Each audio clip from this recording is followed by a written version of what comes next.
الحمد لله رب العالمين والصلاة والسلام على رسوله محمد وعلى آله وأصحابه أجمعين أما بعد فأعوذ بالله من الشيطان الرجيم بسم الله الرحمن الرحيم لقد جاءكم رسول من أنفسكم عزيز عليه ما عنتم حريص عليكم بالمؤمنين رؤوف رحيم.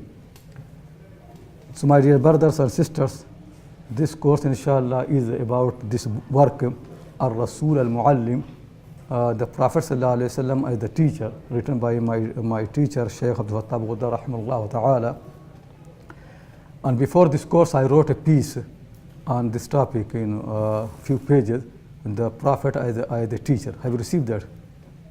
No, you should receive and read that. If you have read before, that's much helpful. I wrote about this topic, explaining, summarizing the Prophet's role as a teacher. What does it mean? So you should get a copy from Al-Salam, inshallah. Those who don't have copy, get and read that, inshallah. The Prophet sallallahu alaihi wasallam, no doubt, and before that actually, let me make very clear. So when I'm teaching, when you learn from anybody, not only from me, from anybody, the most important thing is that you understand. But anything that you don't understand, always keep in mind, it means you don't know it. Maybe you attend the course with the teacher, you spend the whole day, but if you did not understand him, or did not understand what he teaches, then simply it means you don't know anything, like Arabic grammar. If you learn Arabic grammar from me or from anybody, but you don't understand, then you don't know it. You learn a book of Aqidah from someone, but you don't understand it, then you don't know it. Anything that you don't understand, it means you don't know it. The first thing is you have to make effort to understand. Okay.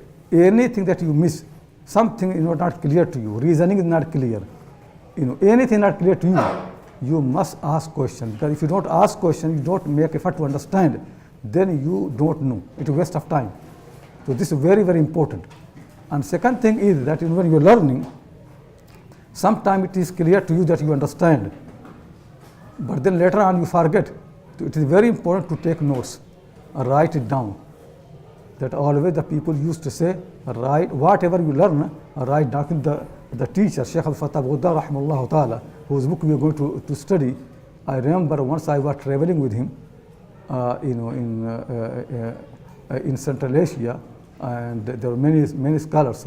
So our teacher Shaykh Akram Nadwi was there rahimahullah ta'ala, and Shaykh used to say many things while traveling. So Shaykh Abdul Fattah Abu-Ghuddah asked his son Salman, write down whatever Shaykh Akram Nadwi said. Write down everything, otherwise you will forget all that. So he used to take notes for everything. So it is very important, always take notes. Those who don't write, they forget. People ask Ibrahim an-Nakhai rahimahullah ta'ala, the great muhaddith and faqih, and he is the one from whom Hanafi madhab comes. He is the teacher of Abu Hanifa. Abu Hanifa is student of Hammad ibn Abi Sulaiman, and Hammad is the student of Ibrahim an-Nakhai. Ibrahim an-Nakhai was the best teacher of the fiqh and hadith in that generation.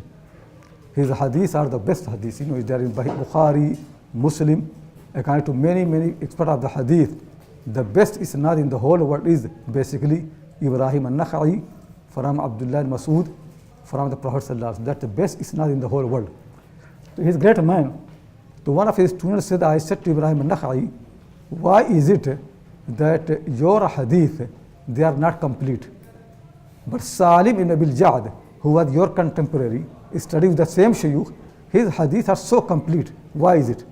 Though you see Ibrahim an-Nakhai is the Imam, many people even don't know who is Salim is. And Ibrahim an-Nakhai is the Imam.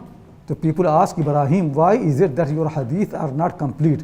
And Salim, who is not so important, but his hadiths are so complete.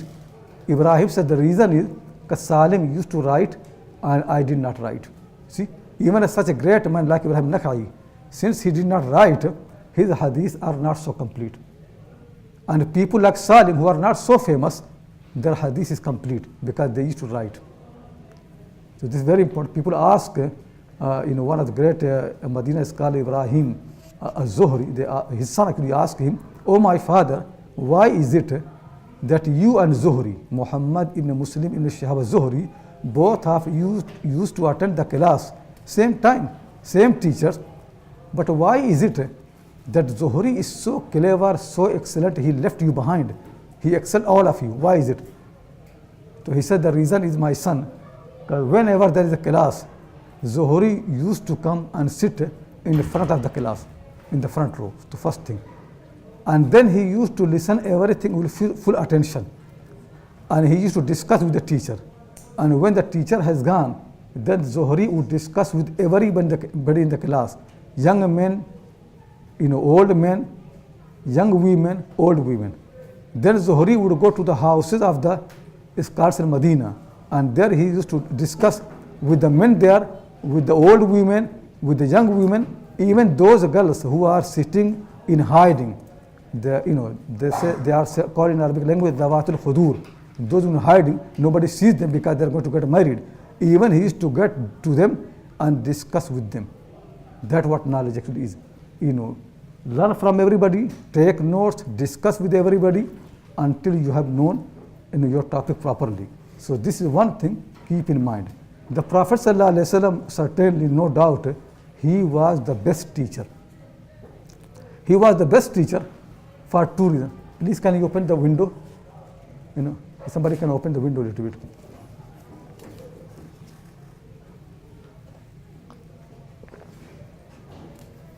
The Prophet ﷺ was the best teacher for two reasons. One of them is what he taught is the best thing, no doubt really. Everybody is teaching you what matters in this world. When you die, it ends. Whatever people, anybody, all the universities in the world, whatever they are, they teach you what is concerning this world. You die, it finish. It is not going to benefit you, not going to be useful to you. So whatever they teach you, it is its benefit is very limited and very short. What the Prophet taught was beneficial in this world and beneficial even when you die. Actually, what people teach is more actually skills, certain skills. What Prophet used to teach is wisdom, to make you wise. So there's difference between these two things. When you study in the universities, you get certain skills. When you learn from a Prophet, what happens is they make you wiser. You become wise, you get wisdom. And the difference you can see really, now in our time, for example, many people who are married people from Oxford, from Cambridge, the way they behave in their marriage life is same way as any ignorant person. Reason is what they have learned is skills, but they did not become wise. They don't have wisdom about the life. So the Prophet ﷺ's teaching was to make you wiser, to become wise. Other people teach you certain skills, like how you become a carpenter, how you become, have certain profession, how become a scientist, so many things, doctor, engineer, these are skills. But the Prophet used to teach people how to become wise. The first thing is, his teaching was so different. His teaching was to help you in this world and thereafter. His teaching was even actually in this world to make you wise, not just to get certain skills. You become wiser. Is it clear? So first thing is, his teaching was not only concerned with this world, it was also with the world after this world. So here, everybody actually is left behind him. Nobody does this thing. Second thing is, even in this life, people teach you the skills, but they don't teach you wisdom. The Prophet ﷺ's concern was to make you wise. You become wise, you can live a successful life even in this world. Even the people who don't believe in the Prophet ﷺ, if they follow his teaching, they become wise and successful people even in this world, because he used to teach people how to make them wise. So this is the first thing where the Prophet differs from the rest of the people, from the rest of the teachers. Because his teaching is the best teaching. Second thing is, most people, they teach really the way, the method, the means that they use is incomplete means. That why most often teachings are not successful. And that I am going to explain you, if you look, the way I made, these diagrams, you can see how it helps. It will help you to understand. First thing is really, in this world, the whole purpose of the knowledge is that you act upon it. For example, if you want to become a carpenter, you learn, but you don't make anything, useless. If you become a doctor, but don't use your knowledge, it is useless. So every knowledge is only useful when people act upon it, when it is put in the practice. Think properly. What makes people to act upon something? Is it just knowledge or something else? What exactly happens is, when you know something, do you do it? Not necessarily. That's what you need to understand really. For example, when you taste a food, does taste make you to eat food or something else? When you see something, just seeing makes you to enjoy or something else? Always try to understand really, is knowledge enough to make you do something? For example, I know that Allah commands me to pray Fajr on that time in the mosque. I know it, but still I don't pray. My hand is here, and I command the hand to move. Nothing happens. You command my hand to move, nothing will happen. Hand does not take command, you see. You tell the hand, it will not happen. Even if Allah says to the hand, move, will it move? No. The way we are actually, knowledge is not enough for us. If Allah said to my hand, move, and hand knows that Allah said move, hand still will not move. Allah commands me to pray, and I know He commands me to pray, still He will not make me to pray. Allah commands me to fast, and I know it, still it does not make me to fast. Allah commanded me to pay zakat, and I know it, still I don't pay zakat. Allah commands me to be nice to the people, to be kind to the people, to treat people nicely, still I don't do. So what makes people to do something? Is it really the knowledge or knowledge with something else? That's what actually many people don't understand. Many people think if you know, that's enough. And then they keep failing all the time. People say this person is a very learned person. But that learned person actually is a failure in their life. He is not a good person. People could have a knowledge, but they are not good people. What actually happening is, you don't do things because you know it. You do things when you have will to do. Irada, will. Without the will, nothing is done. That's what people need to do really, will. Where the will comes from? To understand how the body of the people works. You get the knowledge through the senses. What is being seen, you only can know them when you see them. Knowledge, what is being seen is, cannot be attained with ear. You need to see it. Simple matter. What is being heard, you only can know when you hear. If you cannot hear, you are deaf, your eye cannot help you, because those knowledge only come through the ear. That the knowledge which only you can get when you touch something. If you don't touch, your eye will not get the knowledge. The knowledge only you get when you smell, like good perfume. If you don't smell, your eye will not tell you what is this. Is it clear? 5 senses. 5 senses, you get the information through them. The knowledge comes through those 5 senses. That's not enough. People don't act upon anything because they get the knowledge from these 5 senses. Nobody does like that. What then happens is, then the knowledge is passed to the mind. All the senses, what they do? They pass the knowledge to the senses, to the mind. Then the mind does a processing. Mind does 3 jobs. There are 3 functions for the mind. The first one is, whatever has been passed to the mind through the senses, mind stores it. First thing what? Storing the information. It stores the information. First thing it does. As soon as the information comes through, for example, I see someone first time, then how he looks like, it is stored in my mind. Some people's mind is weaker, they need second time, third time to see. But anyway, what happens, I pass the information to the mind, and mind stores it. So when next time I see the same person, mind will remind me, he is the same person you have seen before. Is it clear? So the first thing every mind does is what? Storing the information. It is very, very important to store the information. If people don't store the information, they will remain ignorant all their life. Information must be stored and kept in the mind.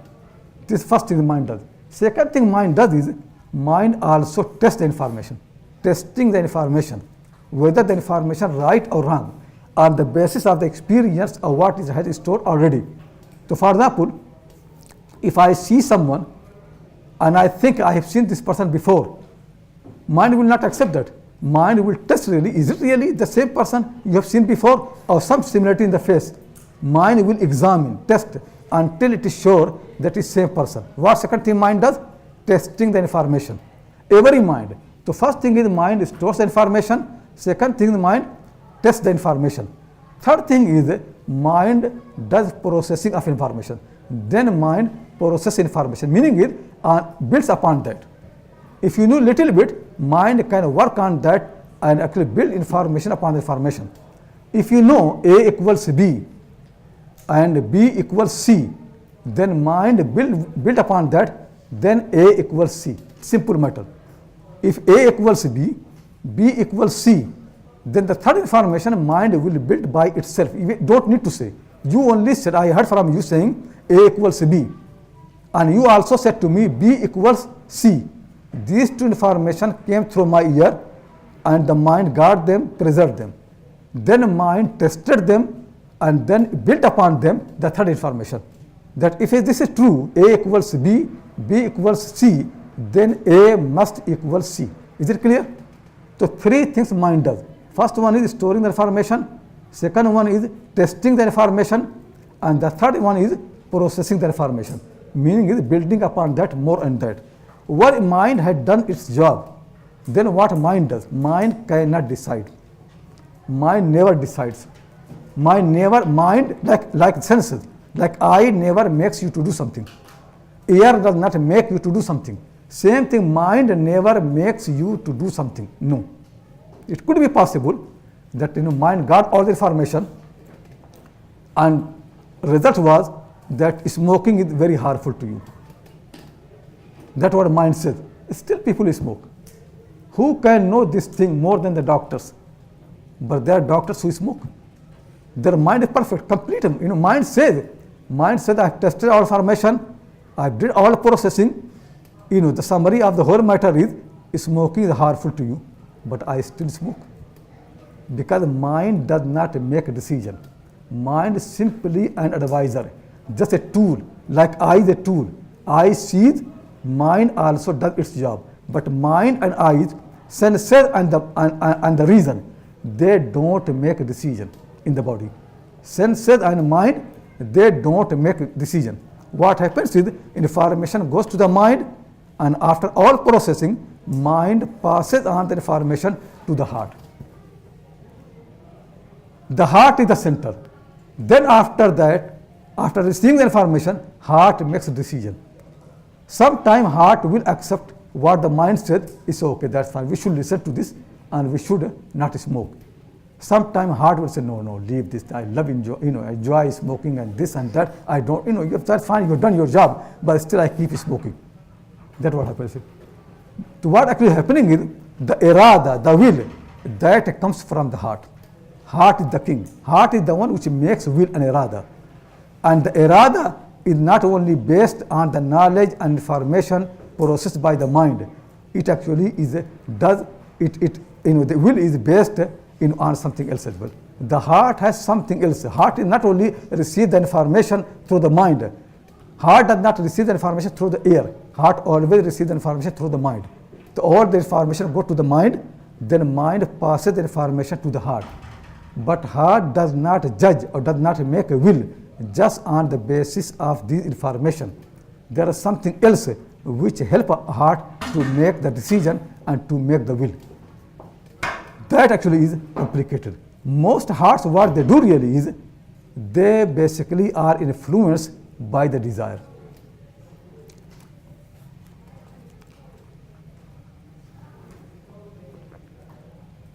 Desire actually is very essential for the heart. If you pass on the information, this food is healthy and it's tasty, the taste that you like, the desire likes, desire, okay, let's eat it, so nice.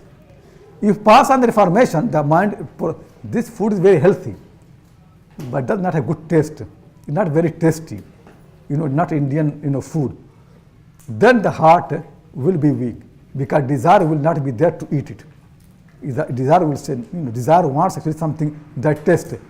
So good healthy food, though mind says this is better than the other food, the other one that you love, but the heart will not accept, because the heart basically does not only make will because of the information, it also is a slave of the desire. Desire plays a very important role, and among the desires are, desire of the eating, drinking, desire of the sex, desire of the culture. You love your culture, your tradition, your people. So many things people do, not because it's good, because it's a culture. That's what people do. Like not, Indian wedding, if you see how they marry, it's not because that is the best way to, no, that's their culture. So that hawa, that desire. Is it clear to everybody? So this basically what happens is the heart, when it makes will, it is based on two things.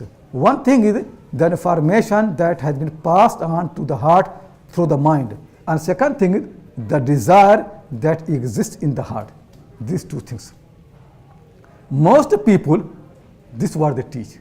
That's why teachings of the most people fail. It could be possible they teach you drinking is so bad. Still people drink. Yeah, what's it? Will comes from these two things. The first thing is the knowledge that you get. It wills from heart. Heart is the one wills, but it wills on the basis of two things. The first thing is the information that has been passed on through the mind, and second thing is the desire of the people. These are the two things that make your will, and when a will comes, then people do things. So most people, most teaching in the world, they basically are the one I mentioned, the first non-prophetic teaching. First thing, its purpose is very superficial, not very important. It's really going to harm you sometime. And second thing, it's very simple thing. It's very worldly, very superficial. What basically most teachers do, they teach you through the senses. Your teaching basically comes through what you see. Most teachings are based on that basic thing. Like even science, most part of the science, the real part of science was those facts which have been observed. Isn't it like that? People observe certain facts, so they are your essential knowledge that you base. Then after that, reason. Then those information comes. Then the scientists, what they do? They infer more information. So first thing is observation. Sometimes they have full observation. Sometimes they have partial observation. On the basis of those observations, the scientists, what they do? They infer more and more information. And that's what I say, processed by the mind, reason. Then they use reason. And then after that, they pass on the information to the heart. Then heart will not decide. It will actually look its culture, desire, so many things. Like scientists, when they invent more new apps on the mobile phones.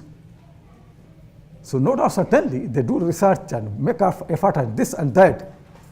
But motive behind that is not really the welfare of the humanity. It's actually something else. The heart has desire to enjoy the life. And enjoyment of the life is based on the power of something which is substitute to the power, and that's money. The best thing really, this make more money. The motive behind them to make more money, and people use them not because it's good for them. It is somehow their desire. They want to talk too much. They want to anything. That's what people do. So that what actually happens. The information passed to the heart because the heart has got a desire. That's why heart does not accept the information simply as they are. It actually only accepts information when they help the desire. If they don't, like for example, somebody looking to get married. If you tell the people the best person, which is good for him, they're not going to accept because they have got their own desire. They want the person to fit in that desire.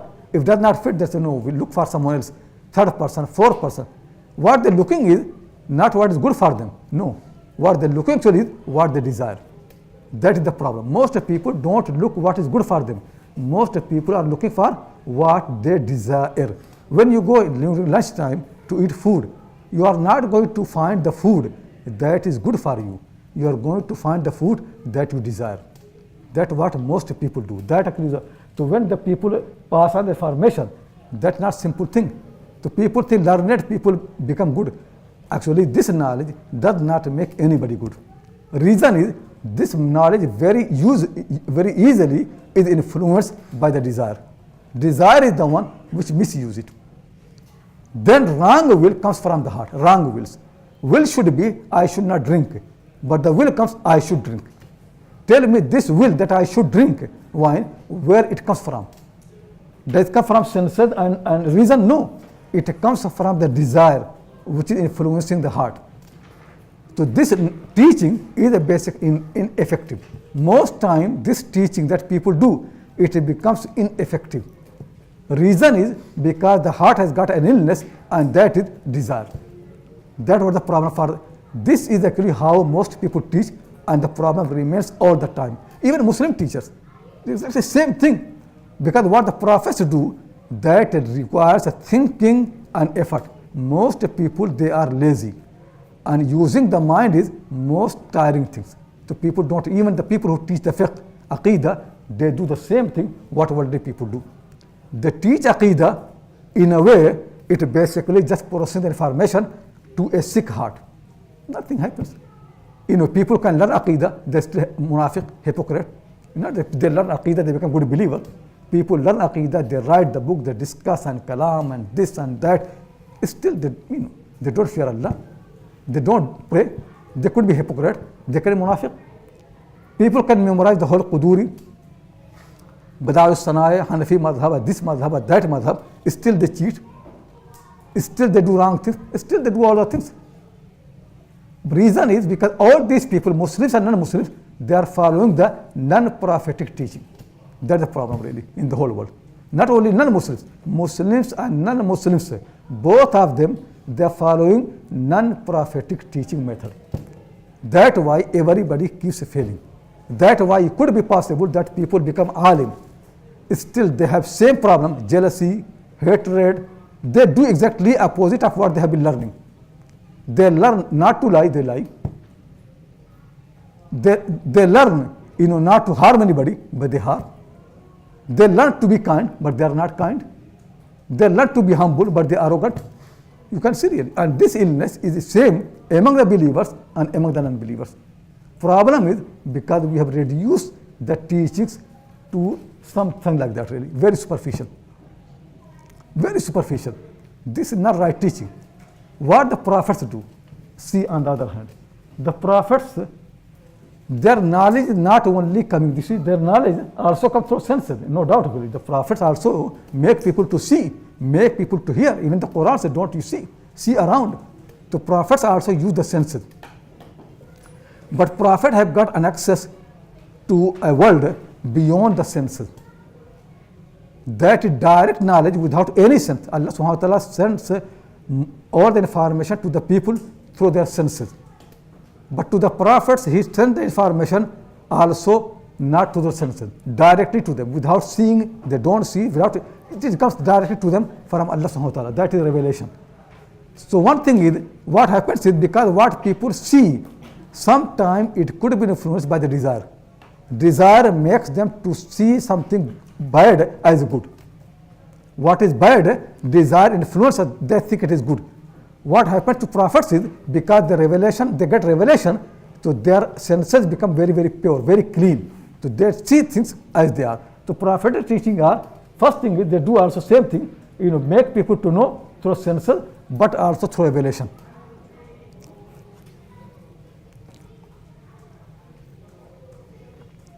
Then after that, these two information, what people get through the senses and what they get through the revelation, these two informations are passed to what? To mind. This is right process. All the prophets emphasize on reasoning and thinking.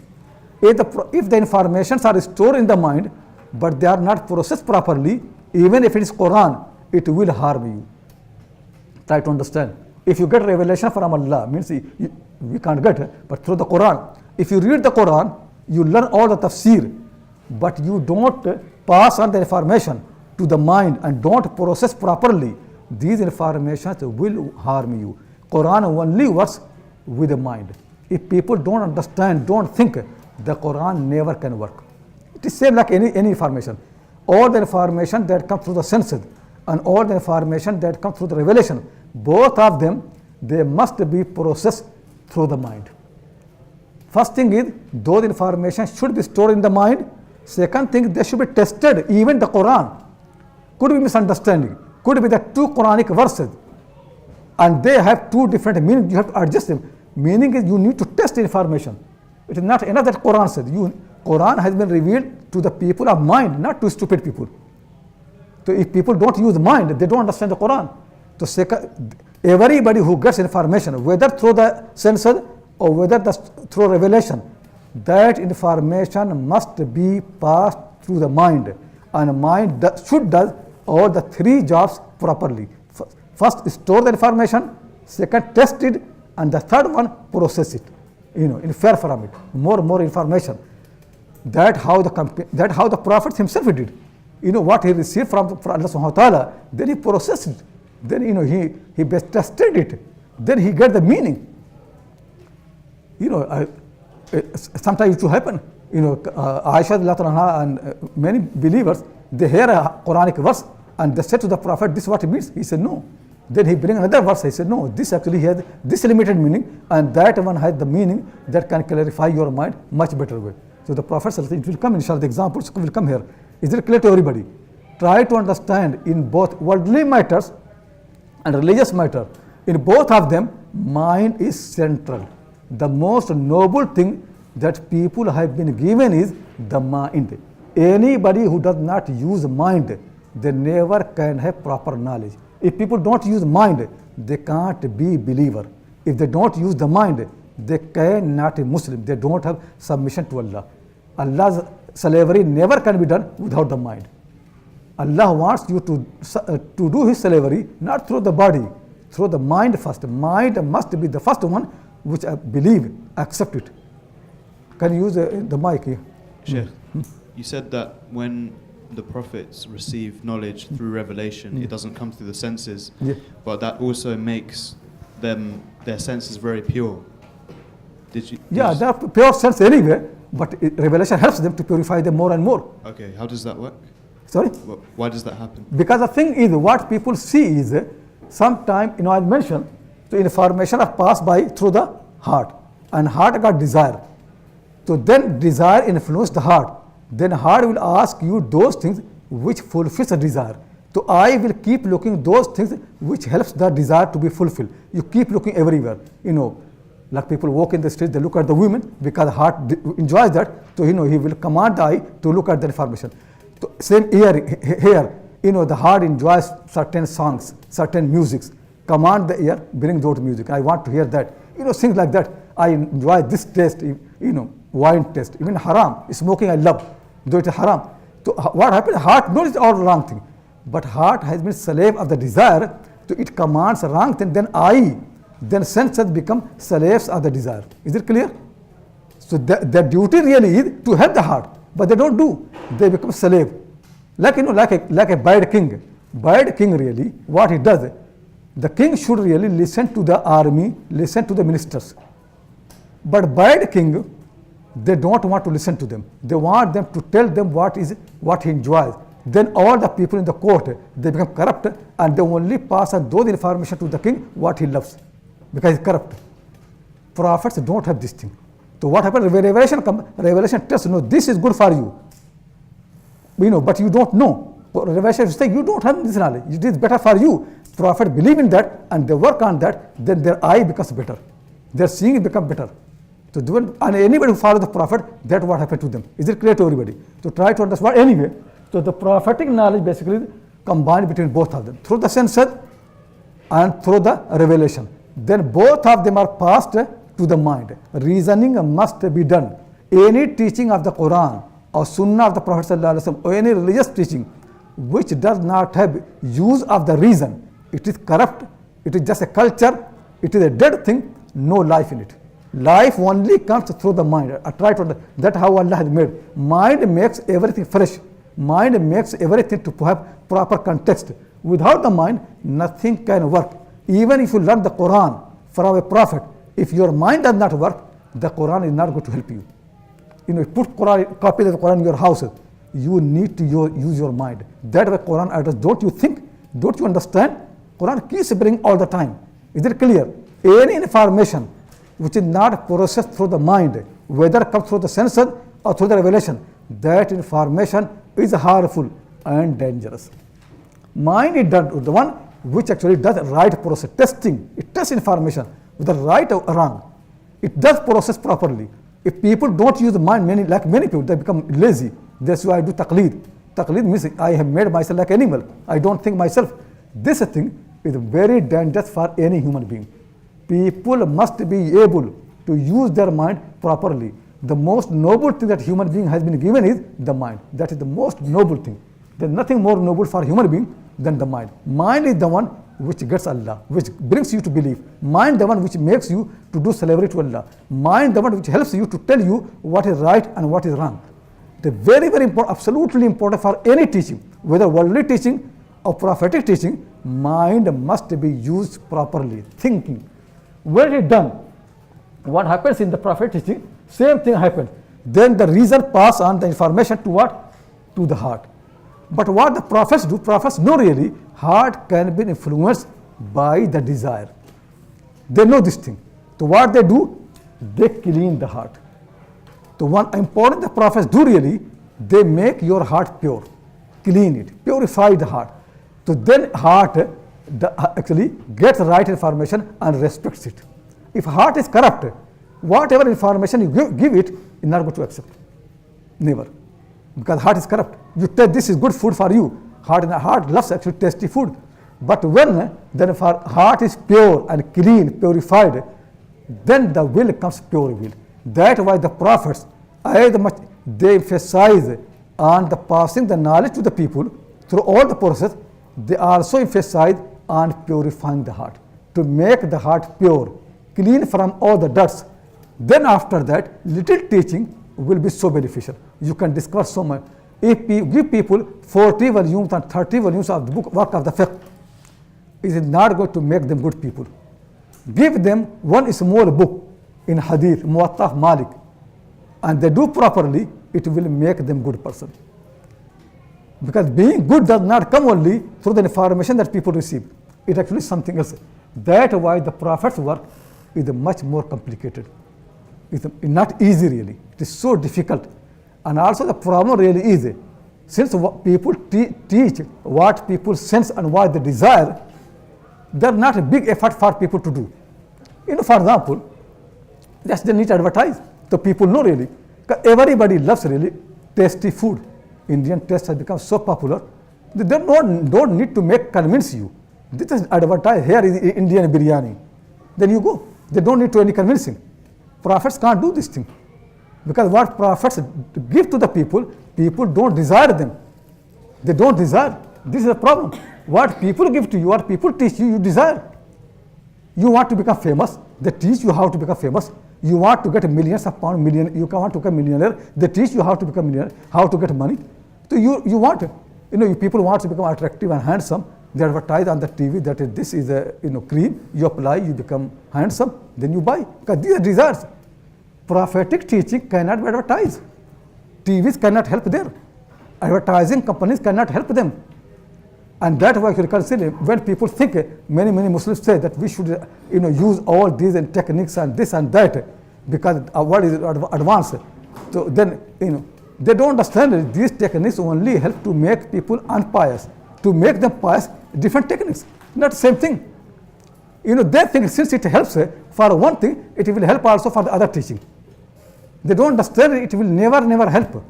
TV can help for the first type of teaching, but TV cannot help for the second type of teaching. They don't understand this thing. Many methods, mobile phones and all those, people have got really. They can help for the first type of teaching, but they can't help for the second type of the teaching. Second type of teaching is very, very difficult, not easy really. It needs people trust in you. People love you. It needs all that. That's why the prophets actually are made from very beginning, attractive to the people with their manners, with their characters, with all those things, wisdom. The people trust in them. That's what it needs really. If people don't trust in them, the teaching never can be effective. Because people are not going to listen to them. Because people have a desire, they need to have trust. And for that purpose, prophets use two things. And that inshallah, that is what? Hikmah and akhlaq. Good character. Hikmah, wisdom. They are wise. They think really, this person is not going to listen to me. He has got zina. He has got desire of zina. This desire is so strong to him. what can make him to avoid zina? Easy. To help people to do zina is easy teaching. But to stop people from zina is very difficult teaching. For that purpose, prophets use the things which can make people wiser, give them wisdom.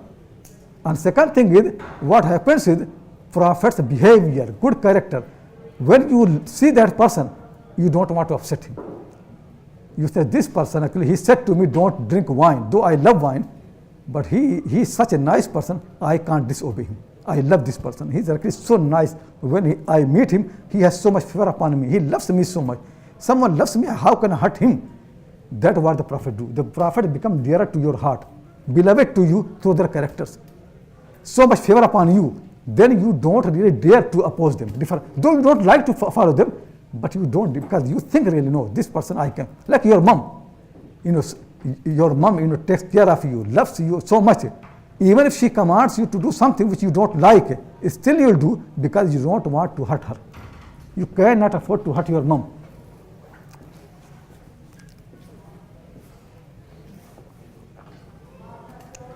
So this is actually what the prophets do. So the prophetic teaching, as I mentioned, first thing is that they differ from the rest of the teaching in the purpose. Because the purpose actually is not only to help you in this world, rather than to help you more importantly in the next world and also this world. So simply thing is the end result of the prophet teaching is to make you wise and pious. A wise person who thinks and then pious, pietic. Because people don't do this thing. They don't make you wiser. In the past they used to do, but now education does not make anybody wise. In the past, in the east and the west, everywhere, that's what education used to mean really, that when you study, you become wiser. But since industrial revolution came in Europe, then education completely differed. Now the education is no more to make you wise. Education simply is to give you certain skill, you can make more money. It is simple matter, nothing else really. So for a few hundred years in the West and then in the rest of the world, education simply means how to make more money. That's what it means. That never met in the past. So prophetic education is what? Teaching is what? First part is to give you hikmah, to make you wise. Second thing is, since you are wise, you should become pious. You should fear. You should really be careful. So they give you these two things that are in the purpose they differ. Second, they differ actually in the means. The means of other education teaching is, as I mentioned really, what? Senses plus reason. That's the means. Means of the prophet teaching, not only that actually. Senses plus revelation, then reasoning, then purification of the heart, then the right will comes. So when they do, and this is difficult teaching, so then the prophet use different method from rest of the people. They use two methods which I mentioned. One is hikmah, wisdom, how to approach to the people, and second one is good character, good manner, good character that makes their teaching more effective. And you'll get inshallah examples of that in this book. The thing really is truth that Muslim education has become like the first one. Actually, sometimes even worse than the first one. That's the truth really. Muslim education even has become at the moment worse than the secular education. Secular education, what they do, they have a clear purpose to make you, to give you a skill which can make more money, give you power. They have clear, and for that purpose what they use your senses, and plus what? They use your reasoning. And then they pass on the teaching.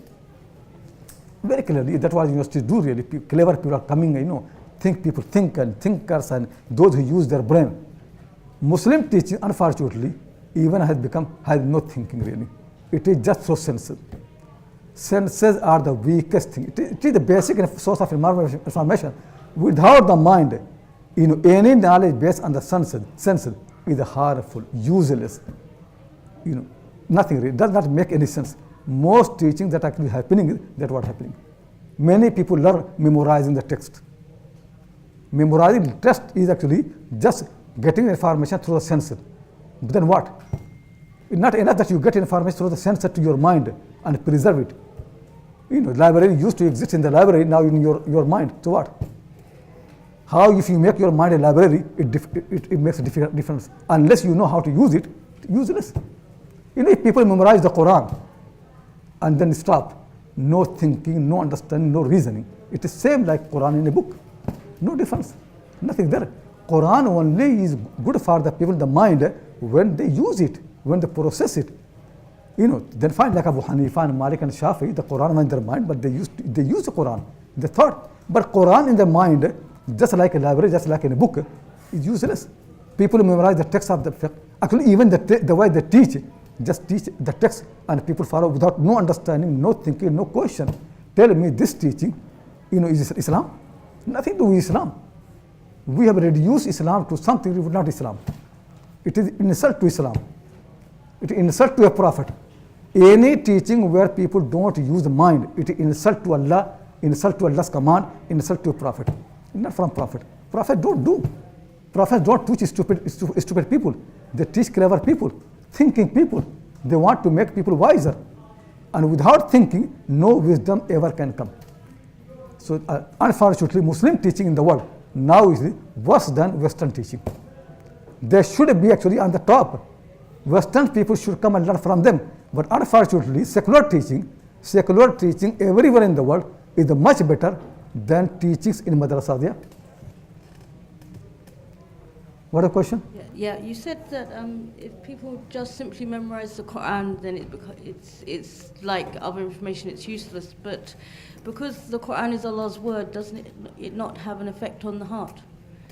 So therefore, doesn't it change the character? Think really, that's try to understand really what heart means. What heart means? Heart has function. If we put somewhere a Quran, if people open the heart and put a copy of the Quran in the heart, it's going to benefit. Heart has a function.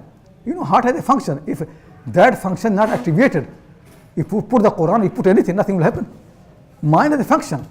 If you put a copy there, if somebody does operation and put a copy of the Quran with the operation in the mind, tell me what will happen. Mind has function. People don't understand really what mind does. Mind has a clear function. If you minus that function, mind is useless. Simple matter. If that function is not there, mind is useless. People who have Quran in their mind, they do all the things. People can be kafir, unbelievers with their Quran. People can be hypocrite. People actually became kafir and they knew the Quran by heart. I know there are few Indian scholars, I have read the biography, they became kafir. They knew the Quran by heart and they became kafir. Because that Quran was just a Quran in the mind, but without any reason, without understanding, without thinking, nothing there. That actually what happened, most Muslims even don't understand the importance of reasoning. That actually big problem really. Leave that, as they use the reasoning, they even don't understand how important the reason is in Allah's creation. That how human being becomes so noble. And Quran said, وَيَجْعَلُ الرِّجْسَ عَلَى الَّذِينَ لَا يَعْقِلُونَ. Those people who don't use the mind, Allah puts dirt and pollution on their mind. Your mind becomes dirty. That's Quran says. Every prophet, beginning of their life is thinking. All the prophets, Ibrahim al-Islam, Quran, the Prophet Muhammad, and they start with doubting, question, doubt, suspicion. Then thinking and questions helps them remove the doubts. That every prophet does. That's how they start their life. So this actually, I want to waste so much time in this thing because I'm going to teach the book. But try to understand really, it is not a simple matter. Knowledge is not a simple process of reading a text. Knowledge is not seeing and hearing. Knowledge is more than that.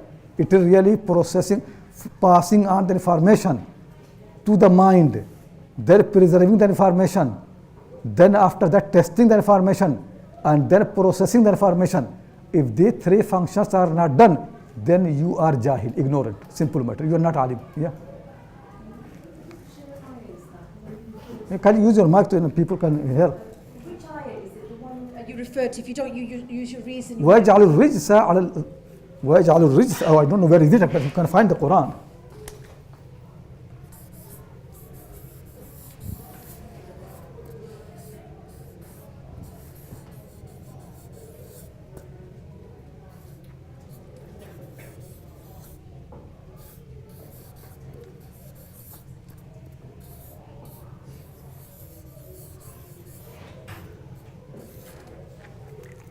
The Quran says, you see that لَهُمْ قُلُوبٌ لَا يَفْقَهُونَ بِهَا. They have got hearts, but hearts don't do their function.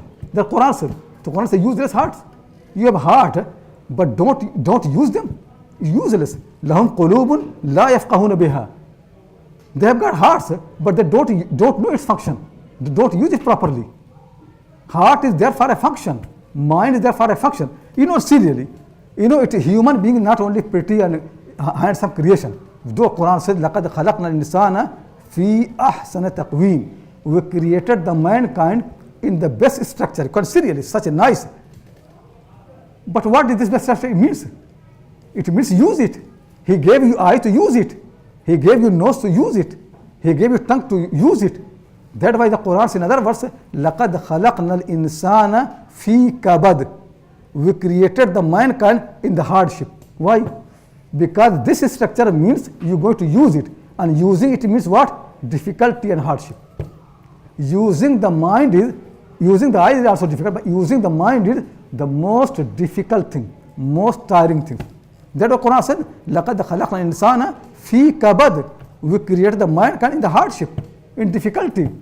Though you have best structure, but it means your life is suffering. Or if you do things without thinking, it is going to harm you. It is simple, because that's why Allah gave you mind. He said in the Quran, they have got hearts, but they don't think. Yeah. I will have time for questions anyway. Don't worry, question time will come. I just want, before starting this book, because this is not written in the book, so that's why I wanted to teach you in the beginning, so the book becomes easier for you to understand. And to understand really what a prophet does, what prophets do, it is very, very difficult really. When people say the ulama are inheritors of the prophets, they don't understand really. Ulama are inheritors of the prophets if they do what prophets do. If they reduce prophet teaching to something superficial, they are harming the prophets. They are not inheritors. First you understand what a prophet does. We people basically have become like people who love reduce everything. That's how human beings do. People always reduce something. Don't reduce really. Try to understand the things in full detail. Knowledge is very, very precious thing. And that's why Quran says, قُلْ هَلْ يَسْتَوِي الَّذِينَ يَعْلَمُونَ وَالَّذِينَ لَا يَعْلَمُونَ. Those who know and those who don't know, how they can be equal. But the same Quran says that about many, many people, that these people in whom إِلَّا كَالْأَنْعَامِ بَلْ هُمْ أَضَلُّ. They are like animals, rather than they are worse than animals. Who are these people? Those who got all the faculties, but they don't use them. They got the mind, but they don't use the mind properly. And using mind means all three process properly. The first one is storing the information. Second thing is testing the information. And the third thing is then process it, build upon that, infer more and more, inferring from that. And the Prophet did really. All the hadiths of the Prophet ﷺ, they are his inference from the Quran. That everybody, Imam Shafi, I consider he learned the Quran and then used the Quran, he inferred more and more. He tested every information. It is so clear from his teaching. He should test them. He should ask questions. And then after that, he should build upon that. Make more and more information on that. That's what a mind does. A prophet without mind, not a prophet. Actually, a believer without mind, not actually a human being without mind, not a human being, like animal. And if you have people who have a mind, they don't use it, worse than animals. The Quran says they have got a mind, but they are worse than animals. Unfortunately, Muslim teaching has become very, very superficial. People actually know things, but blindly. They follow people, but the Quran says believers are those لا يخرون عليها سما وعميانا. Believers don't fall upon the things as the deaf people fall, as blind people. No, they hear. They want to understand. They want to see. They want to examine. They want to test. Believers don't take information as people say. Believers are open-minded people. They receive the information. They think. They process. They make sense of the things. That's why the Prophet teaches it very, very difficult really. So first thing is, let me summarize again. So the first thing is what the prophets teach, that is the best teaching. Because its end is different really. Its end is to save you from hellfire. It is really to give you paradise. Its end is to make successful in this world and thereafter. Its end is to make you wiser. People don't do these things. Second thing is people's teaching actually through weak means, just senses and reasoning. The prophet's teaching is no, senses plus revelation. Then after the reasoning. Then after that, to the pass information to the heart, but make effort to purify the heart, clean the heart. Then the make will, and then action happen. Since it is so difficult, prophets don't use only the method that people use.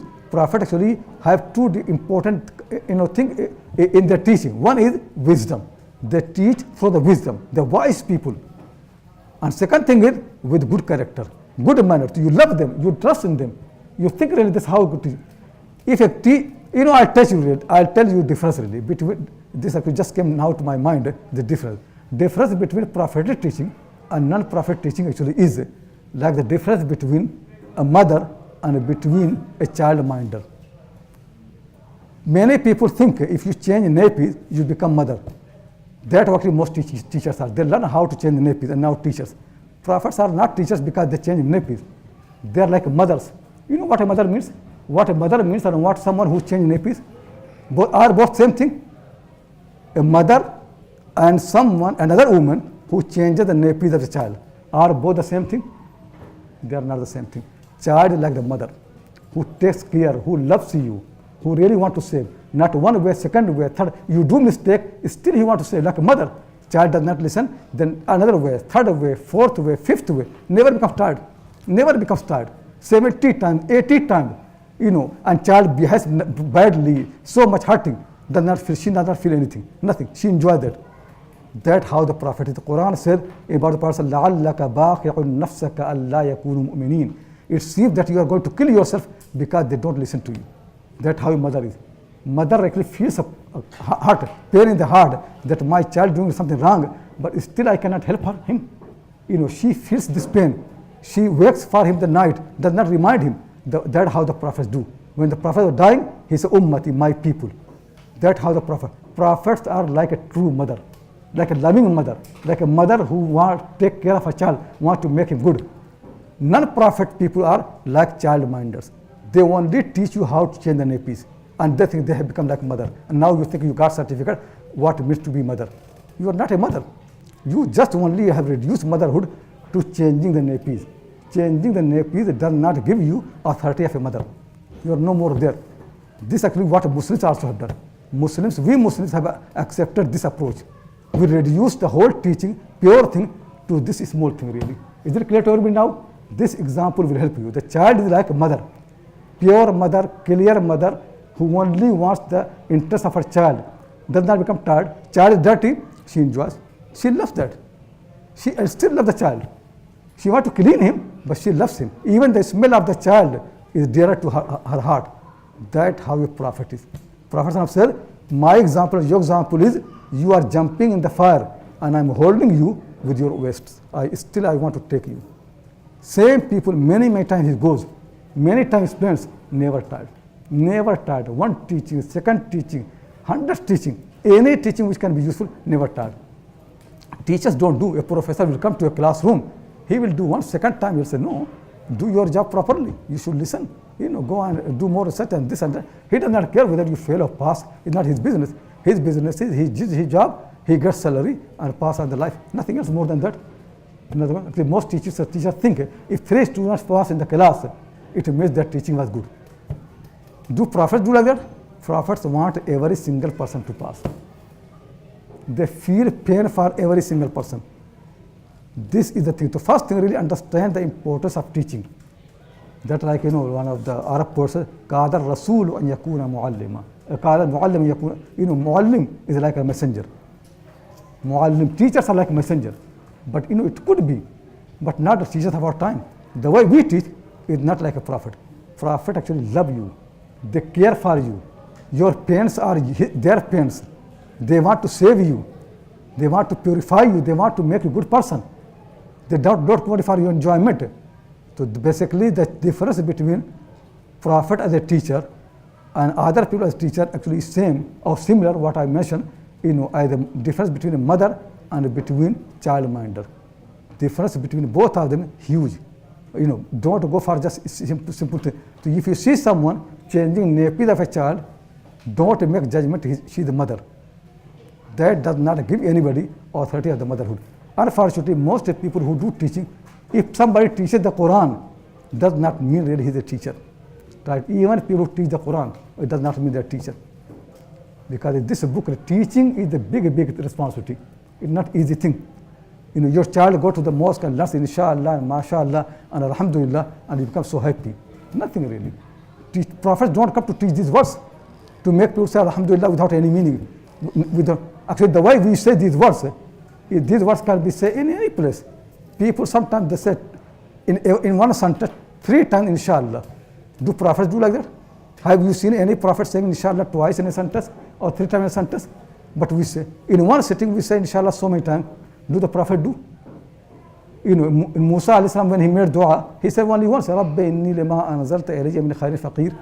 And we say 100 times, make tasbih, 100 times, nothing happens. Prophets make one dua, Nuh alayhi salam made dua, oh Allah, don't leave any unbeliever on the face of the earth.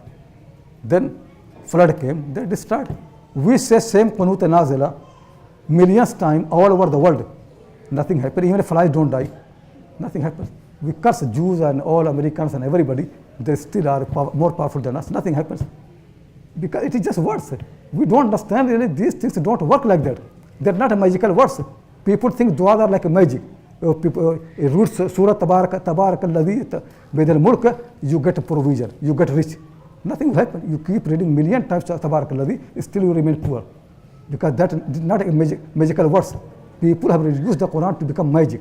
Quran is a guidance, instruction. Do what it says, like a manual, driving manual. If you're driving a manual, you put in hang in your neck, but don't read it. Read. It's going to benefit you. You're driving manual, you put in your neck, make ta'weez, hang all the time in your neck. Is going to benefit you. Quran is a book of instruction. It instructs you something, and you reduce it certain ta'weez, and you say those words. It is not a magic. Quran is against magic. So how can the Quran become magic? People say these words, you'll be safe for everything. Actually, when they say that word, at that same moment, shaitan is influencing them. Nothing. They say this word, you will save from shaitan. While saying those words, shaitan is there. And shaitan laughs at them. Because people don't understand, it's not so simple. Not Islam, not a ta'weed. Don't reduce Islam. It is basically human mind. That's what makes it relevant. Don't actually, don't take away human mind reasoning from any teaching. Once you take it, then it becomes dead.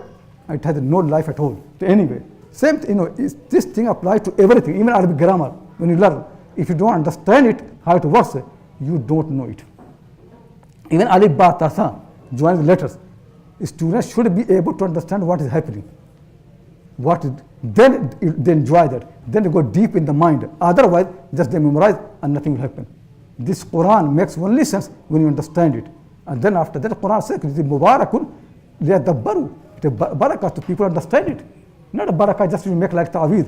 We people think if you make Quran like a ta'weez and hang somewhere, barakah of the Quran will come. Nothing will happen. If you read the Quran in your house, no barakah will come. Unless you understand the Quran and follow the Quran, barakah will not come by just keeping the Quran in the house. It is where Quran says, which Mubarak liyadabbaru, Mubarakun fattabi'uhu. They should follow it. How can you reduce Prophet teaching actually and take away understanding and thinking and act upon that? Anyway, so these are first thing I wanted to teach you. Now inshallah, in the light of that, I will select you something from this book. And this book actually written, as I mentioned, by my teacher, Shaykh Abdul Fattah Abu-Ghuddah rahimahullah ta'ala. Actually, he died 20 years back. He died in year that was 1997. 97 when he died. And alhamdulillah, I spent with him a lot of time. He came to Nazar to Ulama when I was a student, and he gave a lecture there for a long time. He gave us ijaza. Then I spent some time with him in Riyadh, in his house, and reading with him and comparing the books with him. And he actually wrote ijaza for me 3 times with his hand, ijaza amma, and it is still written with his hand. And then he gave to me many of his books. One of them is with his own handwriting, a nice dua. And this one also, there's handwriting by Shaykh Abdul Fattah Abu-Ghuddah rahimahullah ta'ala. So there are a few books, like he used to write very nicely, and sometimes very long, very handsome writing. And he was a man doing everything nicely, properly. To do things, when he's doing anything, he does nicely, properly, takes time, and does the thing, never rushing. So I've seen many things, and he would ask me, because that time my Arabic was not so strong. So I remember that sometimes he would test me. So once he was tying something with a rope, and rope actually couldn't open in nylon. So he was burning it, so it cannot can become fixed. So he asked me why I'm burning it. He just wanted to test my Arabic, so I say liyalla yanhalla. But actually he used another expression I don't remember now. So he corrected me. So I have seen really that his way was so different. He said in Arabic, in Urdu, we have this fruit we call sharifa, and sharifa means noble woman. Noble woman, the sharifa, sharifatun. So he said to me, oh, you Indian people ta'kulun sharifa, ta'kulunaha. You eat sharifa, noble women. So that he just wanted to make joke. So I was speechless. I did not know what to do. So he said to me, but no, you should say to me, Antu ayyuhal Arab ta'kulul khiyar. Cucumber in Arabic is khiyar, and khiyar means good people. So you Arab people use khiyar, ta'kulul khiyar. So so he mentioned, he's a thinker. His mind. When he came to Saudi Arabia, because there are more those type of extreme Salafi people. So once he said, I was teaching in Madinah Munawwara. During my teaching, his Shaykh Abdul Fattah Abu-Ghuddah said to me, I said Al-Madinah Al-Munawwara, Al-Madinah Al-Munawwara. Those days, those Salafi people did not like to say Al-Madinah Munawwara. They used to say Al-Madinah only, not Al-Munawwara. So he said, just out my habit, I said Al-Madinah Al-Munawwara. So one of the Salafi scholars stood up in the class and he said, Al-Munawwara bimada. Enlightened by what? So because they think, you think by the grave of the Prophet. So they think it is shirk. So he said, as soon as he said Al-Munawwara bimada, it came to my mind the answer. I said Al-Munawwara binuzul al-wahy, because the revelation came here. So nothing, it's peace. So Shaykh, alhamdulillah, really great, and he did so many books, and all his works are really nicely done. He used to work and give time. Some of them not published in his time. Then his son Salman, he published some of them later on, and still going publication going happening. And among his book best works are this one, are also Safahat min Sabr al-Ulama. That book is a very thick book. That is the history of the scholars, how they they did all the suffering in the path of the knowledge, with hunger and with all the poverty, and how they remain in the path of the knowledge. Very nice story. Actually, it motivates you. It's very important. So people should study that book of Shaykh Safahat min Sabr al-Ulama. He also has written a book, Qimatu Zaman, value of the time, how the time is important for the people. So that book also people should learn. And one of them is this Al-Rasul al-Muallim, the Prophet ﷺ as a teacher. And actually, this is going to, I read from a book, inshallah, that how the Prophet is a teacher. Anyway, so now if you have any question, please ask. Is that book available in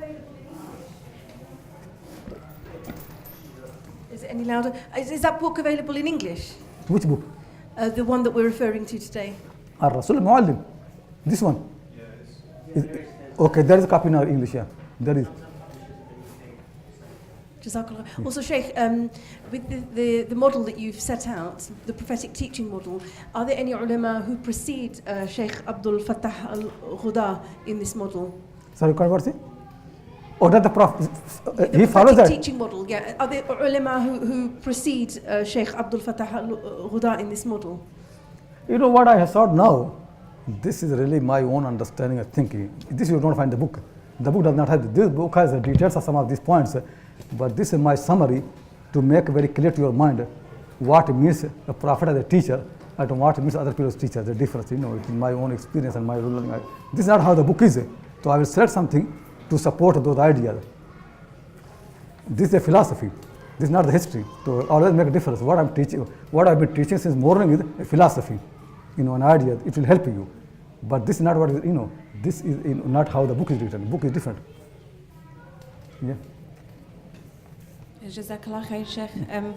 I just want to clarify what exactly you mean by Muslim teaching. Do you mean how Islam is being taught, or do you mean the practice of teaching in Muslim settings, which how Islam is taught by anybody, but also by Muslims.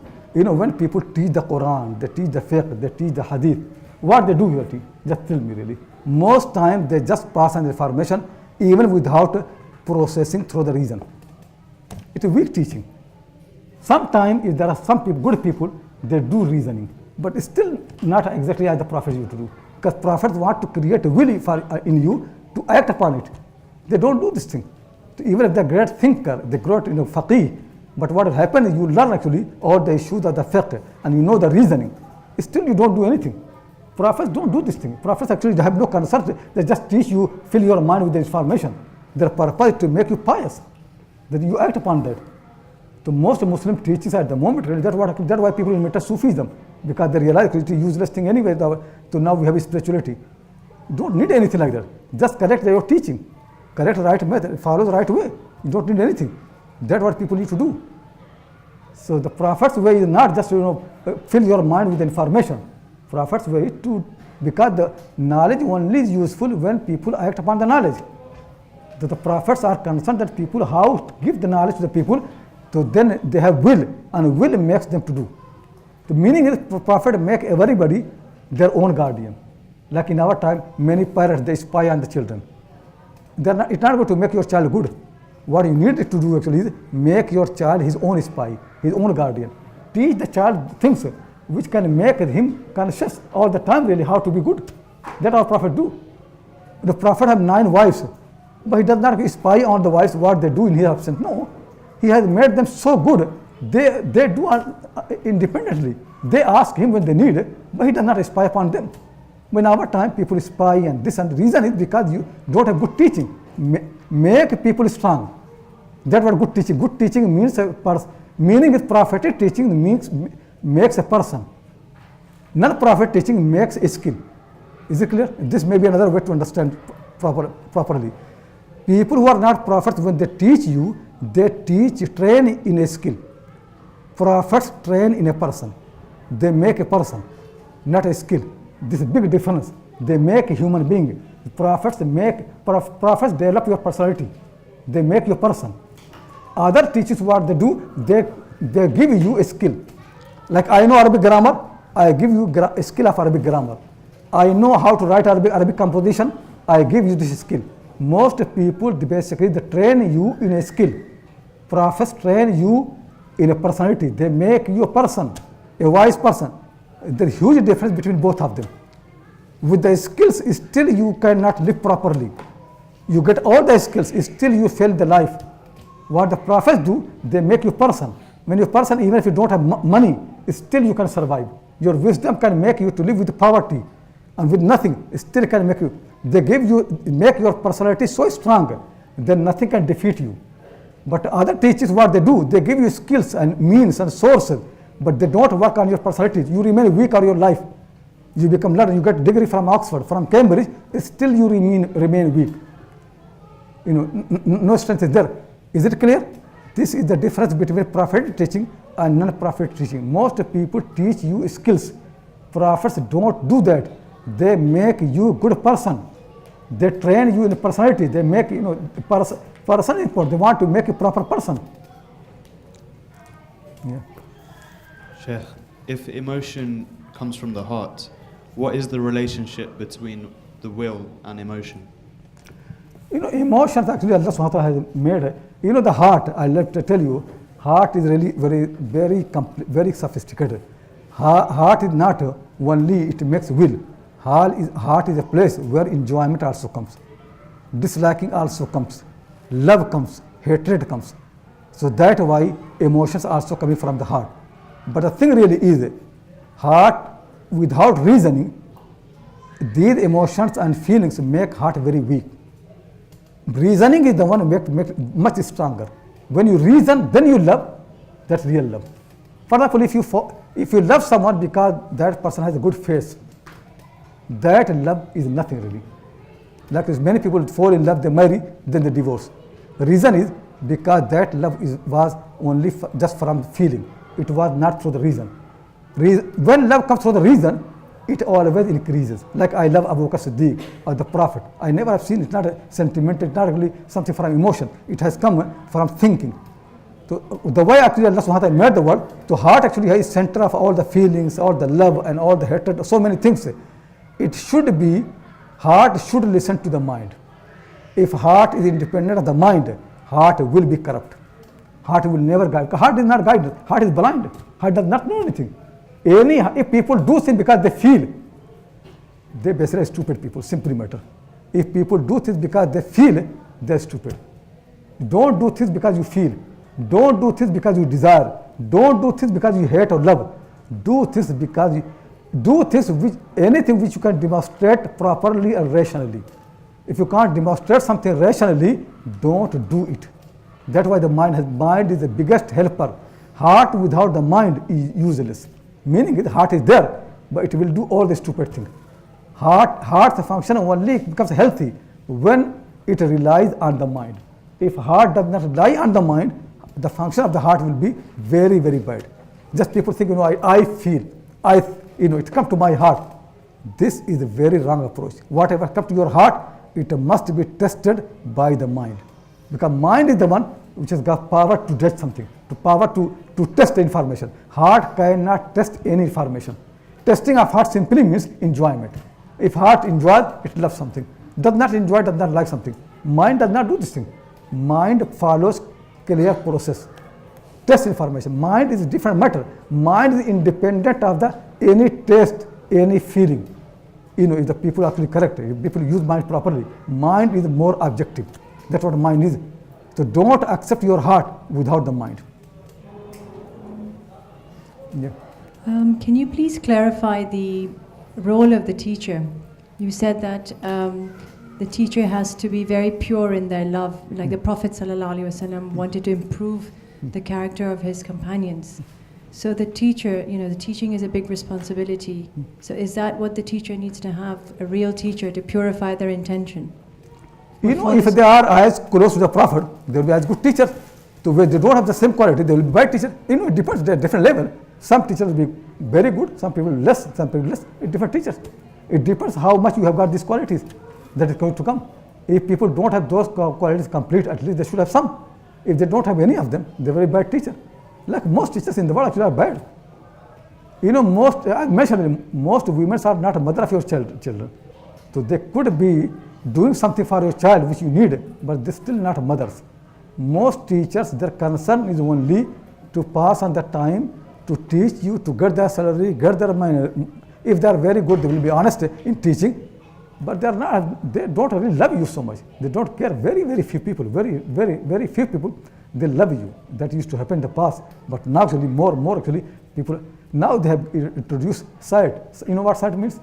Standardized, everything is standardized. So whatever somebody teaches in high school in this country, same teaching will happen in China and Japan, everywhere in the world. That's what teachers, this is very, very bad teaching really. Teaching used to come from teacher. Every teacher used to be in the past different. Because I read a book which nobody else reads. So when in the morning I teach you, some wisdom from that book will be reflected in my teaching. Other people teaching the same subject will not say the same thing which I say, because I've read this book. This is my observation, my wisdom, my thinking, my study should reflect in every of my teacher. Even if I want to teach Arabic grammar, it should come from my study. But now what they have done, because they have reduced the teaching, that is certain skills. Everybody in the world can teach the same thing in the same manner. That's all. We don't. That's why the exams are now, with the same standard, testing, marking the same standard, everything. Because the reason is because they want to produce people of certain skills. They don't want to produce human beings. They don't want to make people person. They don't want to create wise people. They just want certain skills to remain in the world. That's all. So basically, and those skills sooner or later will be done by the machines. So sooner people will not know any grammar, because the computer will correct all the grammar mistakes. So grammar, you're learning grammar or not learning, it is useless anyway, because your computer will know more grammar than you. So human being will become useless basically. That is going to happen. It's happening already anyway. Human knowledge has been reduced. Human knowledge must be subjective. If you reduce human knowledge to become objective, it really insults the human being. If you make human knowledge just like meter reading, any stupid person can come and read your meter in the house. This is what knowledge means, to read the meters. Machine. This is what we think the human being is really. Human knowledge must be subjective, meaning what? Human knowledge must be coming from human judgment. If knowledge does not come from your judgment, it's not knowledge. A knowledge which has got a parameter, yardstick, and people apply that like blindly, that is not a knowledge. Even scientists, their real knowledge is not, these observations. The real knowledge is what they infer, where the mind comes. That's real knowledge. The theory that they develop That's their knowledge, not what they observe. Observation actually is just very basic. Objective knowledge provides some basic grounds. The real knowledge always must be subjective, subject to the human judgment. People should judge. Any knowledge without human judgment is superficial. Machine can do, but machine cannot do this thing. Machine cannot replace the human mind, human judgment. Machine can do all technical things, all objective things, but machine cannot do this, because this judgment keeps changing from person to person. Is it clear to everybody?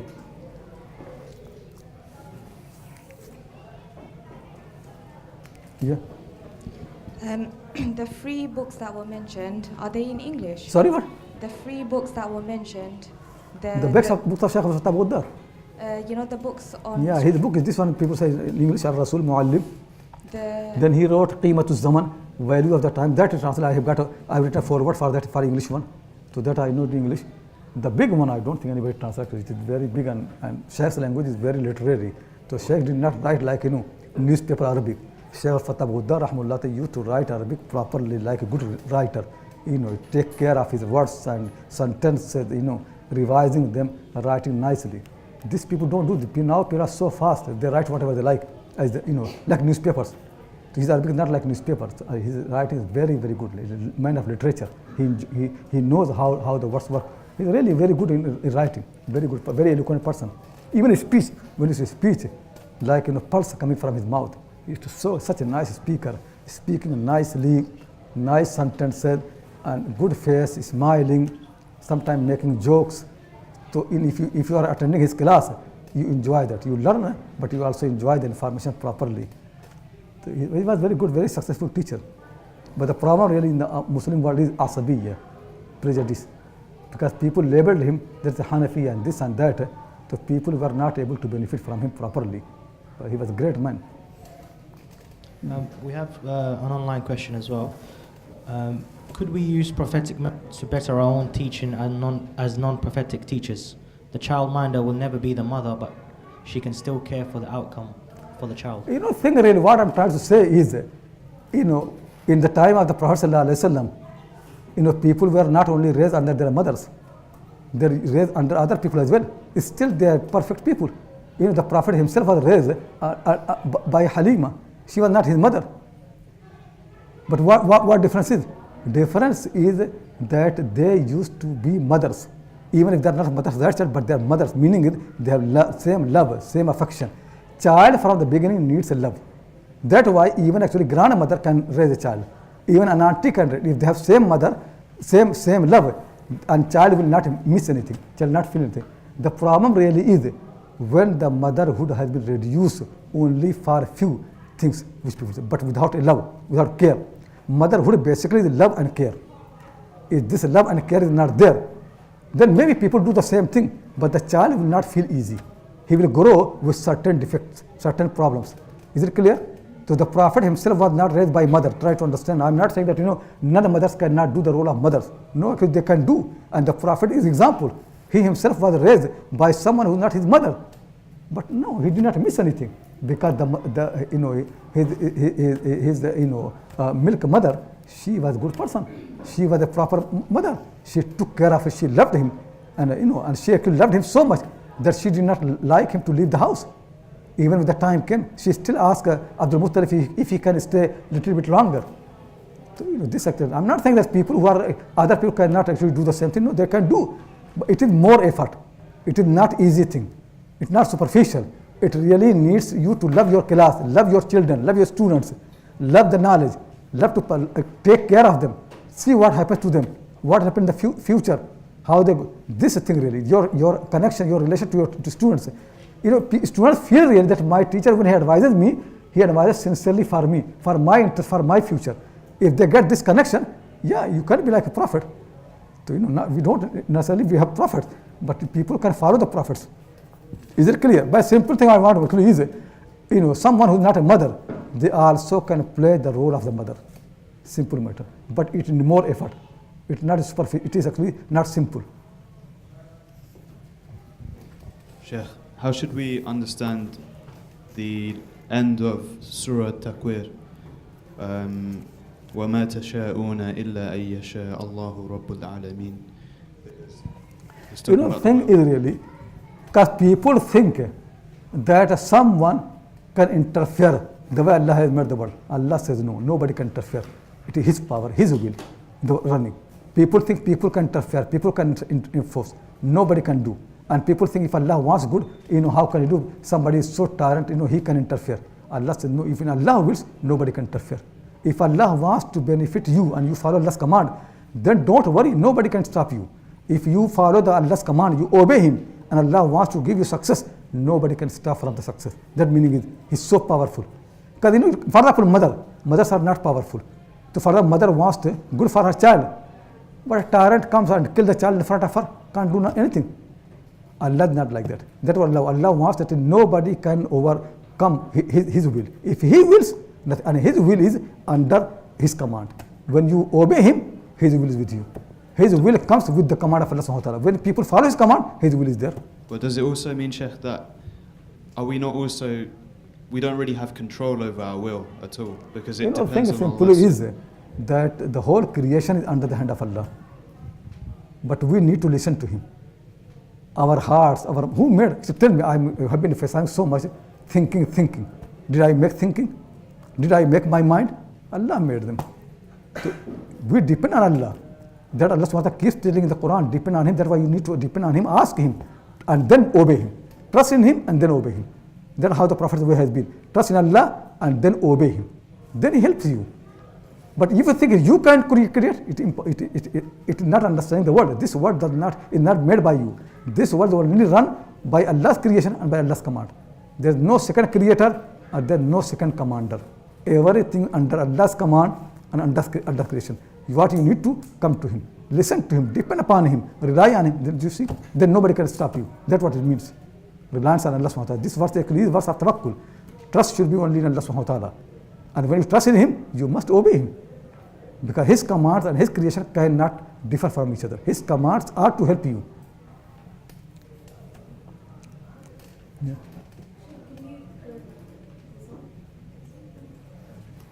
Your definition of hikmah, please.